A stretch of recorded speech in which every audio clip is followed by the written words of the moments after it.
my favorite thing to actually watch take place. So I was telling a few people when they walked in here earlier, like it's really expensive to put to have 5 kids and to try to assist with them growing up, having all the things, all the shoes, all the stuff you feel guilty about as a parent if they don't have the best of the best of the best of the best, right? So my wife and I were always trying to figure out differentiated ways to do that when our kids were young. So at one point we actually started a newspaper and ran the darn thing for over a decade across 13 different states and grew it into income for other people and impact for other people. But it was all built on this idea. And I would encourage you to take this away as a business practice if you see fit. My father used to carry around a stack of business cards in his pocket when I was a kid. And he had one for each person that did each thing. So if he knew our friends from Freshcoat, he wouldn't carry around 5 Freshcoat business cards. He would intentionally only carry around one for each business that he did business with. That was my guy. That was his guy, right? And if he handed that card out, then he would call him up, and he would call S&N up, and he'd say, hey, I just handed out your card. Person's name is Jeff. He's going to be giving you a call. He's a good dude. Take care of him, okay? And you and I are going to need to meet up, and I'm going to need to get another one of your cards. And he would transactionally do it like that, just one card exchange at a time, because it was relational to him when he handed those cards out. And that was his group of people that he did business with. Those were his people. And it was hand-to-hand combat. And a few of us were talking about at the break, how we haven't seen people tighten the belt with services like this since the 80s when inflation was high like this. And it really comes down to, it's not what you know, it's who you know. That is your differentiator. When you become the source for everything, when somebody is buying a house and they're going to do 6 different things to the house, are you the source for all 6 of the things? How many problems do you solve? Do you only solve one problem? Do you take down the tree? Or when the tree comes down, do they notice that the eaves look terrible and those need to be painted too? And now it exposes a whole other issue of landscaping we got to deal with. How many problems can you solve through the relationships that you hold in one thing? This is why when COVID hit, I worked for Target. And we made a lot of money, you guys. And people came in and they were pulling 2 carts full of toilet paper. Meanwhile, I'm getting entire truckloads of it in the back, and they're scared that it's gonna run out. And I'm like, we're getting 47,000 rolled in today. We ain't running out, everybody. You don't need this much. I didn't know you back then. I was stacking the stuff to the ceiling. When the air conditioning kicked on, they were, because they were stacked up so high to the top of the ceiling. So it is insane, right? But why is a Target laid out the way a Target is laid out? It's laid out to make money. And it does. Yeah, most of the time, right? Most of the time when you go into Target, you have a list. And who's disciplined enough to leave with just the stuff on the list? What if your customers could do the same?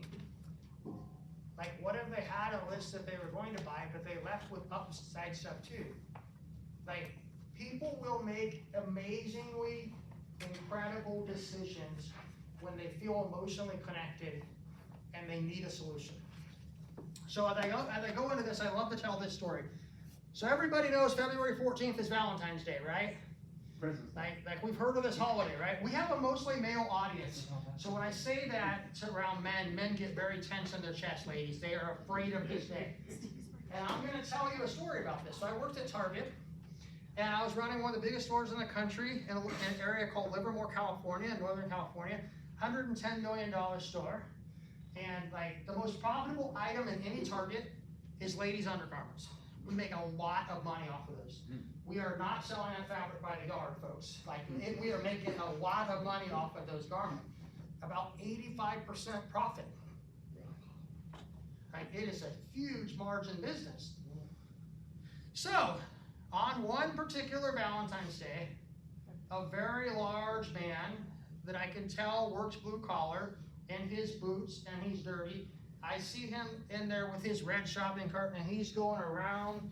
He's got his hand on his head and he's got the app pulled up and he's looking at other women on the app and looking around. He's trying to figure out What is the size of the person that I'm buying this thing for? Finally, he just yells the F word and just wheels his cart in and just starts taking the drawers out, and he dumps every pair of underwear from a display that I've got, fills the cart, goes up front, just over $700 worth of underwear that he bought. I'm a curious guy. I go up there and I'm like, sir, enlighten me. What are we doing here? He said, I'll tell you what, I ain't gonna be wrong today.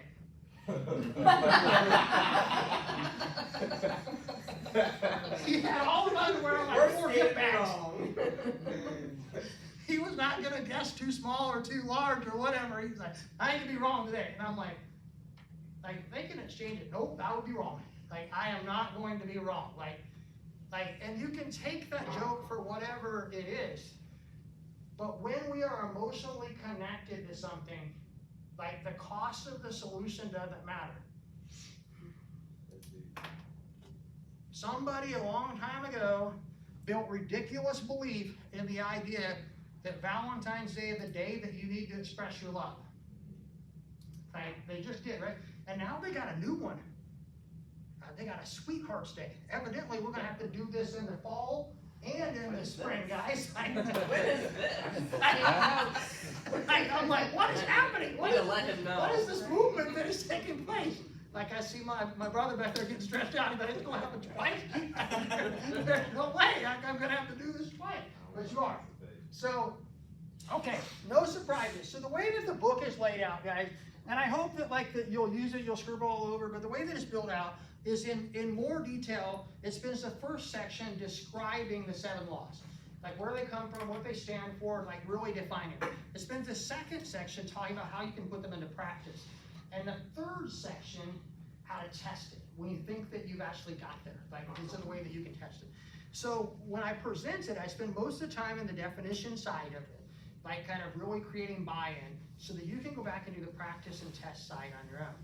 So the last 15 minutes of the presentation is we're just gonna summarize what some of practice and some of test would look like. When we wrap up here, what I encourage you guys to do, stay here, network, do the things. I'm gonna move over to the corner, and anybody that's into that whole sign a book type of thing, I'll do that for you if you want it. I'm nobody, just know that. If you tell the people that I'm absolutely nobody, but if you want it, I will do that. I'll sign it, I'll personalize it, I'll do whatever that you want. Have the previous book there, Sales Strategies, has a bunch of personal stories on how to close deals, build businesses. I'll be glad to sign one of those for you too. My only ask is, I have a jacket in there that just says you may not know this, but being an author, there are 3 really hard things: write the book, get it published, and then actually freaking sell some copies so that I can convince my wife that it wasn't a giant waste of 6 months of our life for me to do that.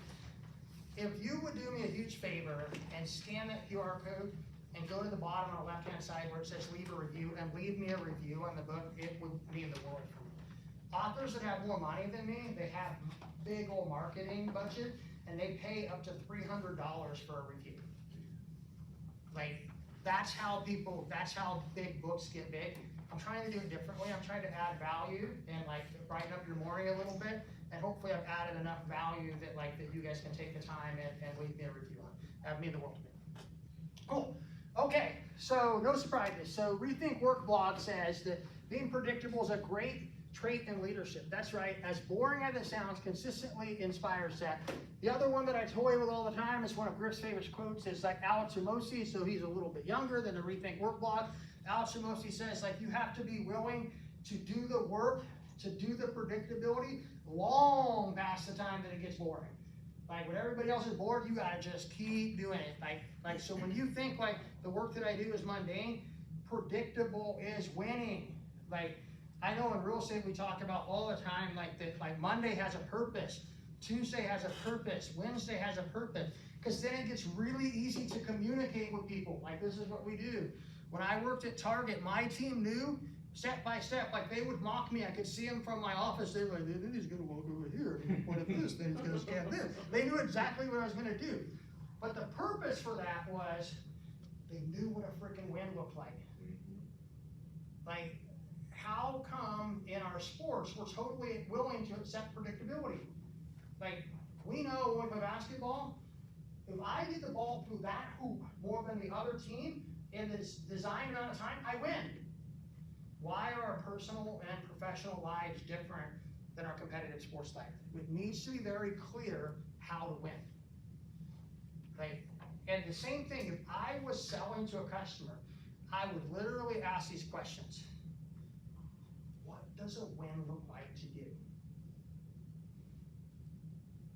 That would be my number one question. And then I would work really, really hard to ensure that there were no surprises along the way to that. Okay, no complaining. The best kind of accountability on a team is peer-to-peer. Peer pressure is more efficient and more effective than going to a leader and honestly claiming and having them stop what they are doing to intervene. Patrick Lencioni, one of the greatest leadership gurus out there. He's written tons of books on it. He wrote one called The Working Geniuses. I would encourage every leader, every business owner should go find Working Geniuses online and take the genius profile. It will tell you what you're good at and what you are not good at. It will tell you what your two geniuses are, what your middle geniuses are, and what you're terrible at. And so no surprise, like that kid back there, he has my DNA, but he and I have exactly opposite geniuses. Like there are different things that light us up and versus things that don't light us up. So create a rhythmatic accountability. So and peer-to-peer feedback. So what does that look like? So when you hold your little stand-ups, when you get together, and maybe you're a team of 1 or 2 or 4, or maybe you're only a one-man team. If you're a one-man or one-woman team, you need to have a trusted group, a network that you bring in that will hold you accountable. I often see agents in our brokerage meeting together, that's great. But do you call each other out? Will you say, hey, that's not good? Or are we just afraid to do it? When I worked at Payless Shoes, I had an employee, and she was a hard worker, and she was a great person, but she smelled really bad. And I was really young in my career. So I didn't know how to deal with it. So I brought in some incense. I thought this will get the hand clear. And I lit up some incense all over the store. And then I brought in some plugins. Now we just had lilac smelling BO. It wasn't really a great improvement. It was, and the little fans were blowing it all around. And nobody wanted to be in the aisle with her. So then finally I took a partner. And I called our corporate office in Topeka, and I said, I have a problem. And they said, this happens all the time. And immediately I felt better. I wasn't the only one dealing with this ever. And they're like, this is the line. The line that you're going to use is, Jeff, the odor of your body has become too noticeable. And they're like, that line works for if they smell, if they use too much cologne, if whatever. And then the HR from corporate said, but you're gonna have to communicate that directly and emotionally correct. Don't laugh about it, don't do anything. And so she role played it with me a handful of times. And she gave me great peer-to-peer feedback. And she said that several times. She said, I'm just your peer from another city. I'm just here to help you support you, to help you work through it, to help you learn how to have that conversation appropriately. And I tell you what, I had that conversation, and one of the coolest stories is this employee that had just been ran out of so many businesses and nobody had had the conversation with her. And she just kept leaving businesses because she felt like she was treated terrible. She ended up becoming a multi-unit leader for that company. I did some dumb stuff when I was young, but one of the proudest things in my life is that I was able to get up the guts to have this really uncomfortable conversation with her. And she still stays connected with me today, and she's like, you changed my life.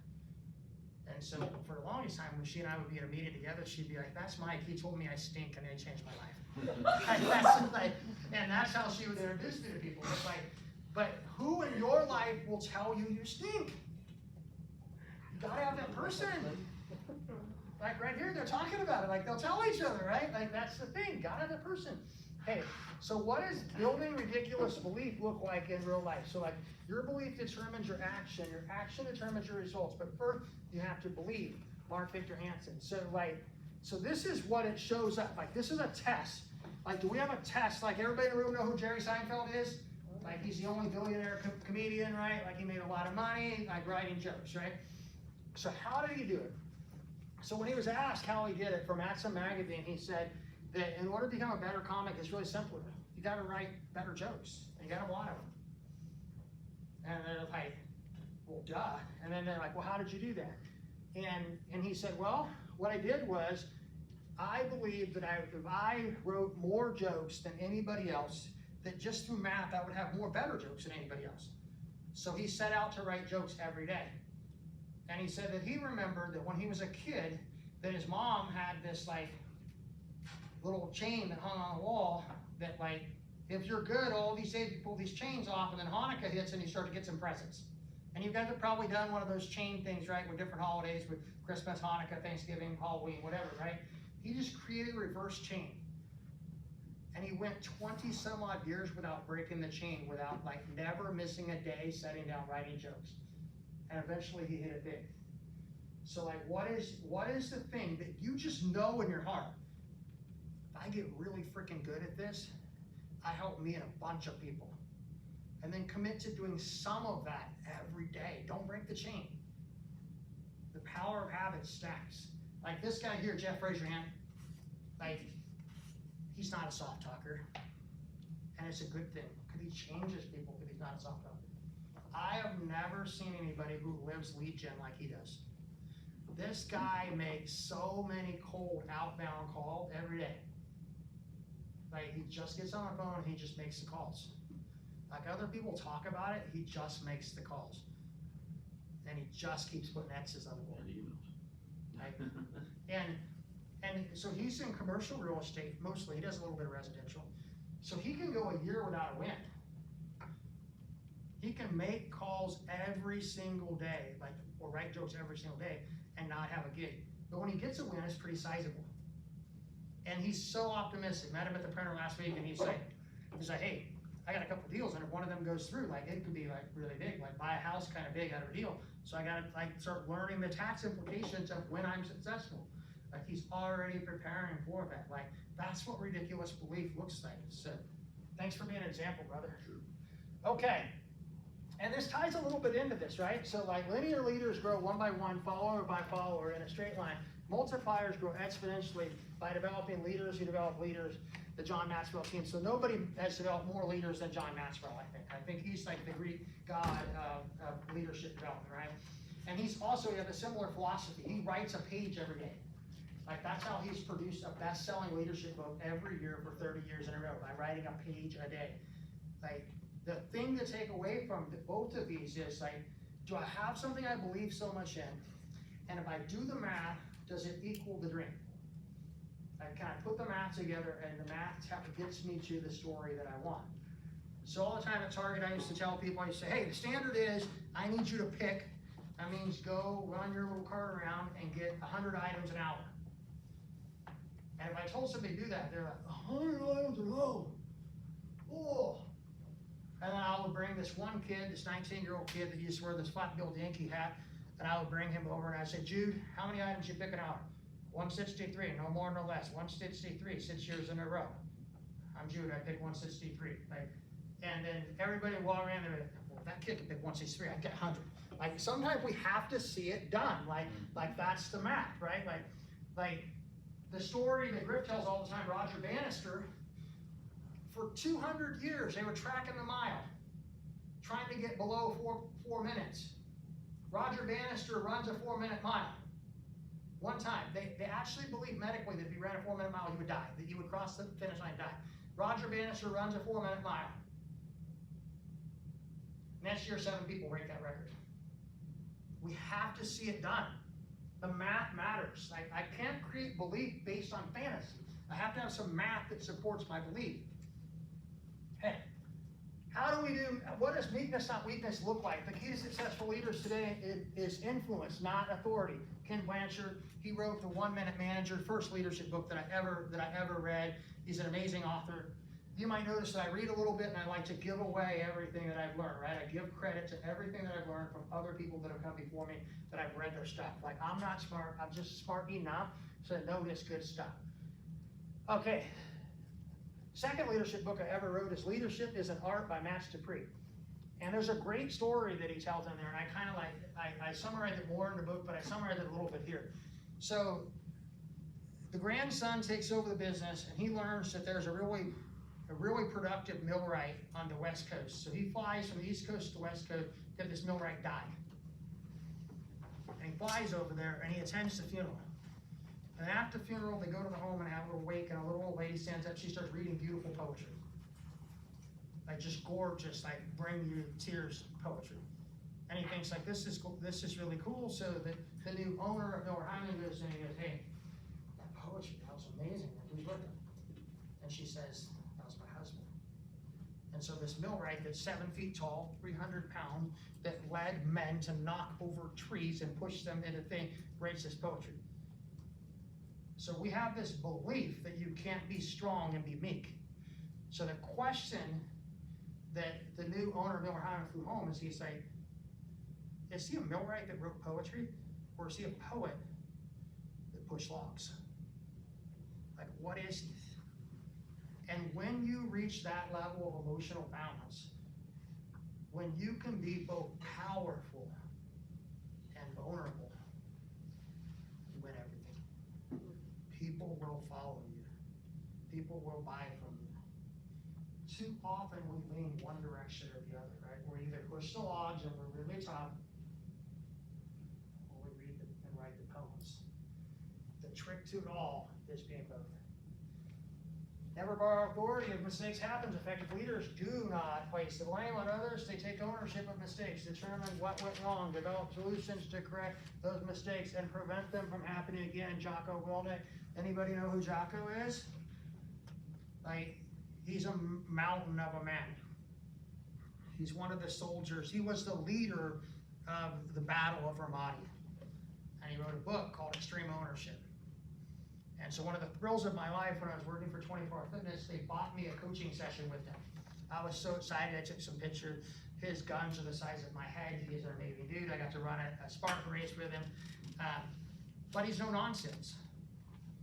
Everything that happens, he tries to figure out how it could be his fault.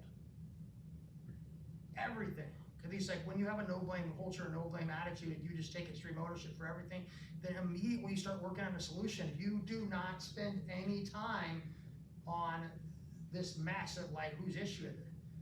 He's like, what good was it gonna do for me to go to a commanding officer and go like, that guy died because somebody did this? He's like, that guy died, I made this mistake. This is how we'll be better next time. Like with people's lives, he took that extreme ownership. Like, so do we do that with our employees? Do we do that with our customers? Like, do we take extreme ownership? If we're sitting in traffic, are we like, this traffic is bad because of me, because of? Like, if you do it at that level, damn, you win. Because now you're in control. As soon as you blame somebody else or borrow authority, you give it away. The thing that matters most to you, your ability to choose to be in charge, you give it away. Why would you give that dang thing away? Like, don't give that away. Take ownership. Okay, last one. If you want to grow fast, if you want to go fast, go alone. If you want to go far, go together. It's an African proverb. One of my favorite leadership stories out there is Jesse Itzler.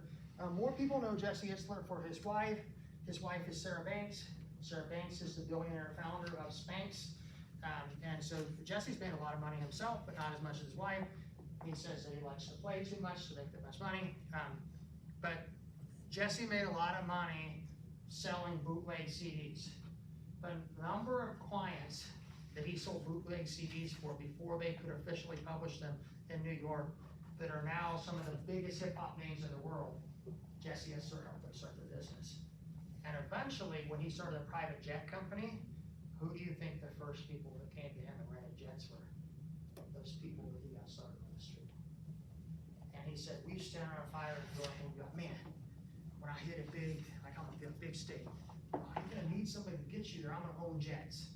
Like they literally built that dream from nothing. And so Jesse's first little office was about the size of this corner. And he wrote a check to himself for $1 million on a napkin. And he framed it. And he put it on a wall. And he said, we're millionaires. They just ain't wrote the check yet. And like everything, every vendor, every person that he came in contact with, he's like, brother, you're gonna crush it. Like you got that sound, you're the only one with that sound, like you're gonna be up there, you're going to crush it. So the very first person that ever flew a private jet with him was somebody that he stood around a fire pit, and they created this together. And 50 Cent called him up and said, I need a jet, but I can't afford to own one. Can you make me look like I roll? And he's like, I got you. Right? And they took care of each other. And so it really is about your network. It's about those people that you let into your dream. It's about having a dream so big, like James Brinkman's Island, that there's plenty of room for everybody else that wants their own currency on that island. There's plenty of room when you're standing around that fire pit for multiple people to win multiple ways. In a world where everybody thinks everybody is competing with everybody else, be different. So when Steve Prefontaine, just before he died, he had changed from being a front runner. And he had met a friend, and they had decided that they would run 5Ks differently, that they would trade the lead, and then they would go for broke in the last 100 yards, because they were still competitors. But they would share the load, that they would share the work, and the worst thing that would happen is one of them will get first and one of them will get second. And they built one of the first ever running networks ever. And that man is Frank Shorter, who's a 3-time Olympic gold medalist in the marathon, and has written many books and sold many Nikes himself. And so the first competition that we ever do in our life is when the teachers say, line up on the fence and run. It is the very first primal activity that we compete. And for our whole lives, we're competing. But I promise you, within this very competitive world that you work, if you figure out a way where more people get to the finish line and something they can define as a victory, you will win more often. And so then you will bring other people with you. So that is the presentation, guys. I appreciate you guys very much. Thank you for giving me your time. Please network with each other. Book is my gift to you. If you want me to sign it, I will. And then, like, it would just fill my heart if it would scan and give me a review when you have time. Appreciate you guys very, very much. You guys are awesome. Thank you.